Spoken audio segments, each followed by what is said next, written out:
Yo, what's up, dudes?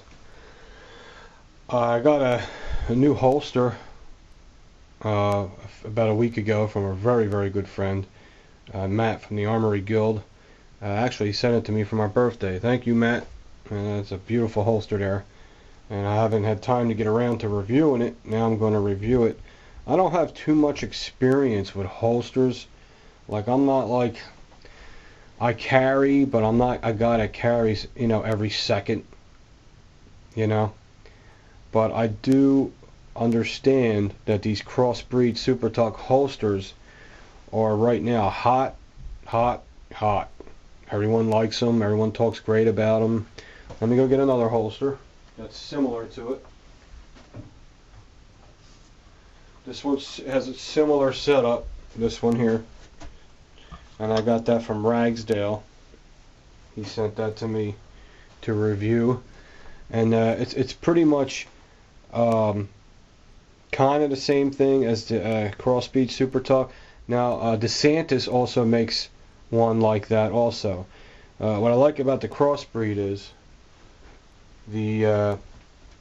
I'll tell you right now, what this has over this, and to me it's really not a deal breaker.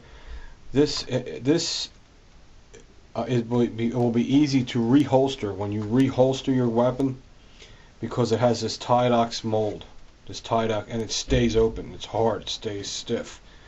Okay. Now this holster is leather and it's soft, so when you reholster, you might have to fight it to get it in there a little bit. But this is a nice holster too. I like this too.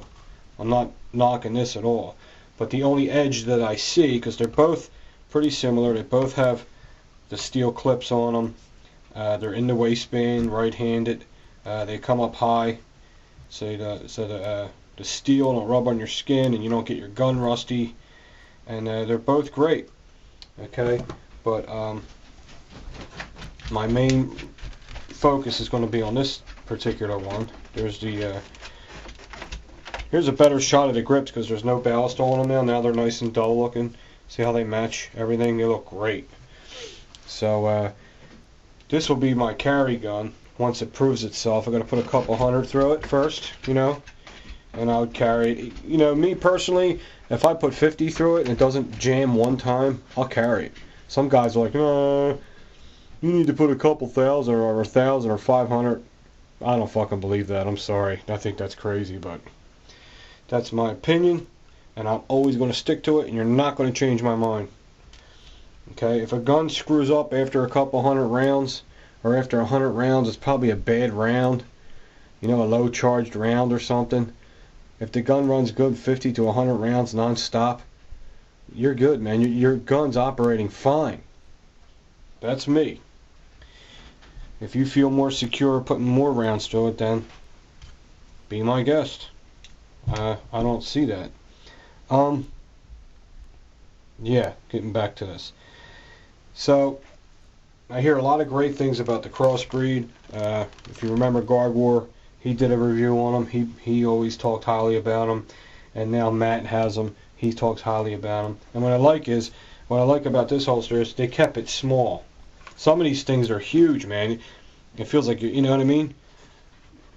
It's too big. This is very small. And if you want, you can hold an officer size. Here's an officer size. 1911. Okay. And this one's a little smaller. This is probably a 3.5 inch barrel. This is a 3 inch barrel. So the best one to carry would be this size, because you don't want the muzzle to pass by this line, because after this line is your bare thigh. And I mean, it ain't gonna hurt you, but it might be a little uncomfortable. So this is good. This is for a nice micro pistol. Now this one's just a little bit longer. It does stick out past there. See it? So this might rub on my thigh. I don't care. What's cool about Rock Island Armory is they round off their corners. You notice the Springfield don't do that. It has a sharp edge on it. So if that's rubbing on your thigh, that's going to annoy the shit out of you if this was a longer gun. But since the Rock Island Armory is machined so well and they paid attention to detail, they rounded off the corner, so if that's rubbing on my leg, it's not going to bother me. Plus, I wear boxer briefs anyway, so it ain't going to bother me. But if you're really gay, or if you're European and you wear a G-string or something, it's going to irritate you. Sorry, it's just what the media teaches us. Okay.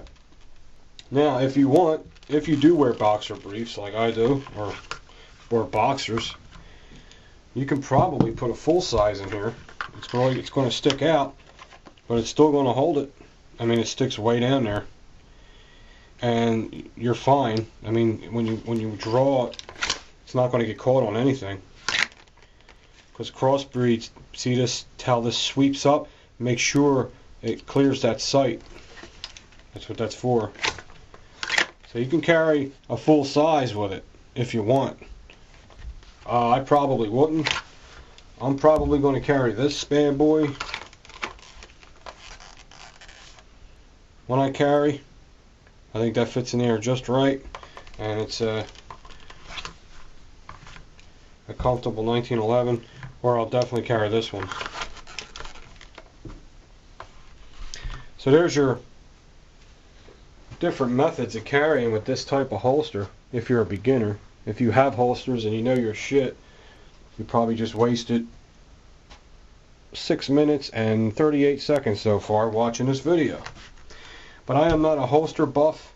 I don't know shit about holsters. When I look at a holster, it's just something to carry my gun. I'm not like real passionate about them, like, oh, I love this, you know what I mean? I mean, there's some that are really cool, like the Crossbreed Super Tuck. Yes, that thing is awesome. It's very exceptional, you know what I'm saying, to other holsters. And another thing good about these Crossbreeds is, which I've heard, is, I heard you can, I guess, I don't know if you can with this. You can change the Tydex. This is Tydex. You can change this and to a Glock. You can change it to an XD. I think. Correct me if I'm wrong. This is what I heard. I don't see how, because that's riveted on there. Unless they don't snap or something. I don't know. Matt's got to fill me in on that. I could have sworn I heard someone say that you can do that with these. Almost positive. So, just a quick video on that. And I want to thank Matt, the Armory Guild. If you ain't subbed to him, I think I've told you about Matt a million times. He's one of the great guys, you know what I mean? And another guy I really need to give a shout out. I don't like calling them shout outs. Let's call them recommendations. Another guy I want to give a recommendation to is Guns and Gear. This guy's been my friend and been a sub of mine since the beginning. He's got great videos. He's very intelligent, very mature, unlike me. And his videos are very informative. He knows what he's talking about. He's got videos on all kinds of different gun topics, carrying, all kinds of stuff. And he's very passionate about what he does. He loves what he does. And he loves to interact with people. That's what's good about him. So he's just like me. He's just like Bill. He's just like Matt. He's one of the good guys. So if you guys would do me a favor and check his channel out and give him some subs, because he deserves it. Okay, so that's Guns and Gear. I'll put his link at the bottom, and I hope you guys I think you're gonna like what you see, because you know, he's kind of like me. He's not fancy. He just pulls his guns out and shows you what he has and what he does and his opinions on different methods. And his videos are good. Like I said, I don't watch too many videos. You know, it's hard because I'm too busy answering PMs and comments and trying to get all this stuff ready. But he's one of the rare guys that I'll sit there and watch the whole video. So, Guns and Gear, man. Alright guys, let me know what you think of this one. It's just kind of a short holster video. And that's it.